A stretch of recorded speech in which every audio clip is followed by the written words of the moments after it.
Hello everyone. তো আশা করি সবাই ভালো আছেন। প্রতিদিনের মতো আজকে চলে আসলাম কাজে। তো এখন অলমোস্ট 7টা বাজে সকাল। তো এটা হচ্ছে মরুভূমির সাইডে কাজ। আপনারা জানেন যে বর্তমানে কি গরম পড়ে, বাংলাদেশে অধিকাংশ যে গরম পড়ে, আর এখন হচ্ছে মিডল ইস্টের সবচাইতে গরম একটি জায়গা, সেটা হচ্ছে কাতার।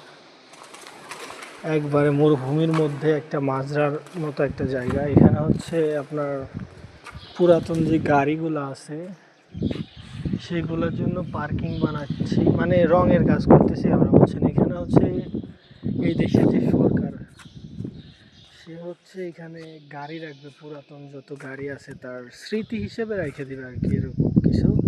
যার কারণে হচ্ছে এখানে হচ্ছে আমরা রং করব, তারপরে মার্ক বানাবো পার্কিংয়ের জন্য। তো আজকে চতুর্থ দিনের মতো কাজে আসলাম। তৃতীয় দিনের মতো কাজে আসলাম, সরি। তো আরও অলমোস্ট এখানে অনেকদিন কাজ চলবে। আর এখানে হচ্ছে একটু বাতাস আছে, কিন্তু বাতাসটা মানে অসহ্যকর, এত গরম বাতাসটা, যা বলার মতো না। আর এখানে হচ্ছে এত রৌদ্রের তাপ, আপনারা একটু দেখেন এখানে, মানে সোজা কথা হচ্ছে আপনি তাকাই থাকতে পারবেন না,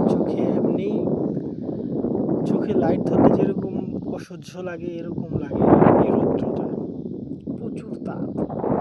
আর হচ্ছে একটু পরে হচ্ছে এগুলা হচ্ছে গরম হবে আস্তে আস্তে, টিন গরম হবে, দেন হচ্ছে বালি, এগুলা সব গরম হয়ে যাবে। আর গরম হওয়ার পরে চাইলে যেমন বালির মধ্যে যেমন চাল দিলে মুড়ি হয় না, মানে আমাদের অবস্থাটা ঠিক এরকম মুড়ির মতো হয়ে যায়। একবারে গরম, চারো সাইডে গরম ঘিরে ধরে, মানে সহ্যের বাইরে চলে যায়। কি বলবো, এত গরম বর্তমানে মিডিল ইস্টে, প্রত্যেকটা রাষ্ট্রেই বর্তমানে অনেক গরম পড়ে। যদিও আমি ভাবছিলাম এবার কাতারে অত গরম পড়বে না, বাট এখন যে গরম পড়তেছে, মানে এটা সহ্যের বাইরে চলে যাচ্ছে। এখানে অলমোস্ট 45-50 চলতেই থাকে। আর একটা হিউম্যান বডিতে 35-এর বেশি সহ্য করা অসম্ভব। সেইখানে হচ্ছে এখানে 45-50 আমাদের কাছে।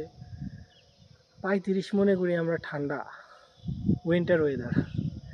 সো ভালো থাকবেন সবাই, দেখা হচ্ছে নেক্সট ভিডিওতে। আর অবশ্যই এটার পুরোপুরি কাজের রিভিউ আপনাদের দিব, সব কিছু কমপ্লিট করে।